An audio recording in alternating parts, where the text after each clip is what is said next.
Does AI suck? This may seem like a really weird question for me to start a video with, given my focus on AI as a business tool. But the fact is that more and more I see people who are clearly deep in the trough of disillusionment with AI, from some potential clients that reach out, to media outlets, to some significant content creators. Are all these people wrong about AI, or are there good reasons why we are going to stay disillusioned in the long term? So let's dive into what is driving some of this pushback we're seeing on AI as it continues to appear everywhere around us, what concerns are valid and which aren't, and what can be done to turn around the perspectives of those who are unhappy with the direction AI is taking us. Keep watching to find out. But before we start, a quick introduction. My name is Nick DeCourcy. I'm the owner of Bright Ideas Agency, a digital transformation consulting company focused on the needs of smaller businesses. I'm also the author of Who's in the Copilot Seat, a guidebook for small and medium-sized business leaders on how to adopt AI technology. If you're interested in learning more about working with me or getting a copy of my book, there are links below where you can get more information. The first place we should land in this discussion is the technology itself. AI is not a new field of study. There have been AI tools or theories around for at least 70 years. But what is new is the type of generative AI we see in products like ChatGPT and Copilot. And while there are stories that seek to undermine the baseline technological achievements underpinning AI, like recent reporting that when Amazon was using computer vision in its Just Shop and Go stores, it was actually powered by thousands of workers reviewing footage in India, I don't think objectively anyone's 5-year-ago self would fail to be impressed by just what a marvel a tool like ChatGPT is. However, in the late 90s .com boom, for every Amazon or eBay, we also got a handful of pets.coms. And the infusion of AI into literally everything today feels very similar, with there being seemingly little thought to whether that AI is useful, or whether it's actually even AI. This growth of AI everywhere, with AI simply being a buzz term that businesses are using variously to attract customers and impress investors, has shockingly little to do with the foundational innovation of large language model technology that OpenAI used to shock the world and make ChatGPT then the quickest service to get to 100 million users, arguably kicking off the AI race we see today. But this is a huge part of the problem. It's kind of like restaurants that add expensive Wagyu beef to their menus in an effort to impress, but then they have kitchen staff that are ill-equipped to cook it well. Invariably, many customers come along and see that impressive product, order it, receive an experience where it was little better than the $10 choice ribeye they got from the supermarket last week, and go away with the feeling that Wagyu is just BS. It's not. The closest your beef should ever come to that is if you choose a bottom round roast. Alongside tools like ChatGPT, we now have Rabbit R1s, humane pins, AI-enabled cat flaps, AI-powered grills, and you can even buy a $4,000 smart toilet. The list is seemingly endless, and trying to navigate it is just exhausting, meaning that many of us have ended up with a picture where both everything and nothing is AI at the same time. And when we get to stars that might actually be useful, like Copilot for Microsoft 365, our opinions are tempered by this overwhelming AI exhaustion, meaning that as a product it probably has to deliver more and deliver quicker than it would otherwise to push itself above the other AI mess. I'm reminded of that battle scene from Game of Thrones where Jon Snow struggles to push himself out of the mass of bodies just to get a gasp of air. But for all we might genuinely feel that companies like OpenAI or Microsoft have a real and worthy use case for this technology, while laughing at those products that appear plainly to be silly money grabs like the rabbit, those well-established tech companies aren't really helping their own case. But before we dive into that, if you're finding this video useful, it would be great if you'd give it a like to help it get in front of more people. And if you're interested in seeing more like this, please do subscribe to the channel. If you're using Copilot for Microsoft 365 and you feel it doesn't do a bunch of things you saw Microsoft demo as features, you're probably right. And when you open the ChatGPT app on your phone and try to have a conversation with it like Mira Murati did at their recent tech announcement, you're also not going to get the same experience. And day one of having iOS with Apple Intelligence, the experience won't be all that they showed off, even if it runs on your device. And when Satya Nadella says to the Wall Street Journal, so that's one of the reasons why Recall works as a magical thing, because I can trust it. The follow-up actions on a product like Recall seem to suggest that might not have been the case. Everyone makes mistakes, and even the biggest tech behemoths aren't immune to this. But the catalogue of promise one thing and deliver something else, or suggest something and do something entirely different, has been stacking up apace since the start of this AI revolution.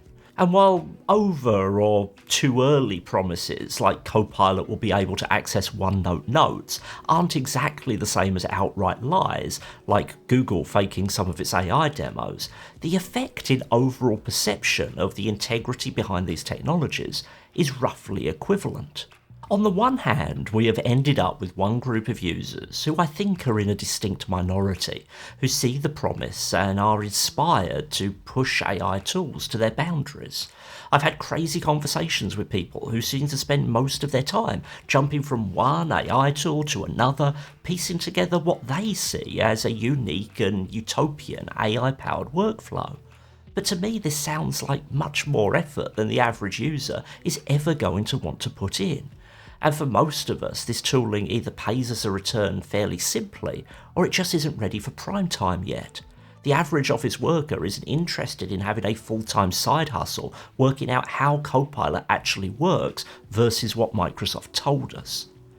Even if we ignore all that and simply sit back in the belief these issues will eventually resolve themselves with more long-term product stability, there is a more foundational issue for our current crop of generative AI. Whether you're an independent artist or the New York Times, you might be equally upset about the content of responses a tool like Copilot can give you, given that it's built on top of the GPT-4 model by OpenAI, which is in hot water over using copyrighted materials in their model training. There are currently cases weaving through the legal system that could, if the plaintiffs got their way, end up with the GPT models being deleted. We throw around the phrase existential crisis a lot, but this would literally be an existential crisis for OpenAI and other companies, of which there are several, who have built their foundation models with content obtained on the murkier side of what most of us would clearly consider right and wrong. But despite all this, I continue to advocate for the value of AI. Ultimately, I believe all these issues are important, but from the perspective of what businesses need, they are somewhat just background noise. Whether you're an individual user or a business owner, you really should be focusing not on all these extraneous issues, but on the potential upsides this technology can bring to your work and the overall effectiveness of your business. After all, whatever Microsoft promised or it didn't with a tool like Copilot, if it saves you a few hours a week, that is a real efficiency saving you'll want to be getting before your competitors. Therefore, settling on a path that quickly quietens that noise and focuses in on the pertinent, real details is vital. In making videos here, I operate in a space where many of my fellow creators work almost exclusively as cheerleaders for certain technologies and apologists for the tech companies that make them. A lot of the time this works fine, as for many releases, I'm thinking particularly about the Microsoft space here, the lengths of the runways before new features take off is fairly short, and there are minimal differences between what got announced and what gets delivered. However, with AI, across the space, whether you're looking at Microsoft or OpenAI or Google or Apple or others, this has quickly changed. It's important to let people know where the hype doesn't meet the reality, but also to not paint too gloomy a picture on products that are still in their infancy. I try very hard to navigate a middle road, and sometimes I get it right, and sometimes not so much. The hard reality is, though, that while AI cat flaps and expensive but fairly useless AI pins might make it appear that the path for the current AI boom is all hype, I work with clients every day that are enjoying the benefits of tools like Copilot for Microsoft 365, where it's helping them get more done and establishing more balance for their teams. Does it live up to every promise? No. But nor does my very much not AI-enabled vacuum cleaner that's supposed to navigate pet hair with ease, but gets clogged every cleaning session like clockwork. The gap between marketing and reality for this tool doesn't turn me off the potential of vacuum cleaning my house, and nor should failures in AI tools put us entirely off AI when it can bring you big benefits right now. It is somewhat foolish to turn your back on something that can help you achieve more just because you want to give the middle finger to what appears to be the common modern-day marketing practice. AI is definitely not the answer to everything, and for most businesses, not even the answer to most things. Where today's AI can help, though, is to give you back some time to focus on the things that AI can't do, and this is why you should focus on an adoption plan that helps your team members really understand the potential and the risks and rewards of using generative AI in different parts of their job. If this kind of adoption help is of interest to you, then take a look down below for information on my Copilot for Microsoft 365 adoption services. As for the legal jeopardy OpenAI and other AI makers are in, it seems astronomically unlikely that anything is going to fully apply the brakes on the revolution that's taking place. But with that said, you must be conscious of this issue as one of the big risks of embracing AI. If you take a look at a product like Copilot, one of the things Microsoft has done, which Microsoft but few other businesses have the scale to, is indemnify its AI users against subsequent copyright claims based on using its tools. There's a link down below to get more information on this, and you should be fully familiar with it before relying on it, but this is certainly another good reason to back bigger companies because of capabilities like this to insulate you. So to go back to the initial question, does AI suck? I think your view on this very much depends on what information you use to build your expectations. A product can both be amazing and underwhelming. One is related to the objective reality of what it does, and the other related to your subjective impression of what it would deliver. No one's disappointment that they can't just buy a Copilot license and then put their feet up because they heard Microsoft say it will be your assistant from morning to night is built entirely on reality. But the level of ambiguity created by Microsoft's messaging has established an expectation that cannot be reached. However, if that person chooses not to buy Copilot because of their disappointment or just ends up not using it, they are going to miss out on the hours of time it can save them each week, catching up on meetings and summarising emails. Some of the people who are anti this reality at this point are just cutting off their nose to spite their face.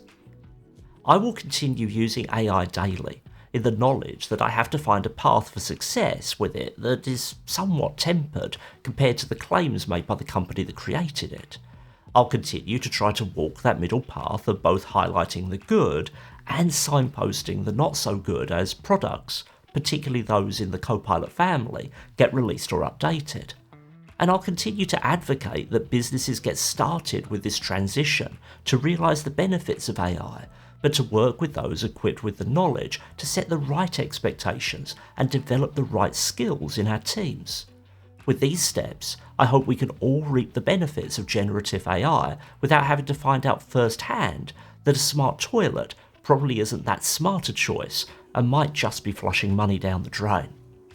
What do you think? Is the disillusionment we're seeing valid? Or am I just adding to an unfounded negativity bubble? Let me know your thoughts down in the comments. Thanks for watching through to the end. Until the next video, bye bye.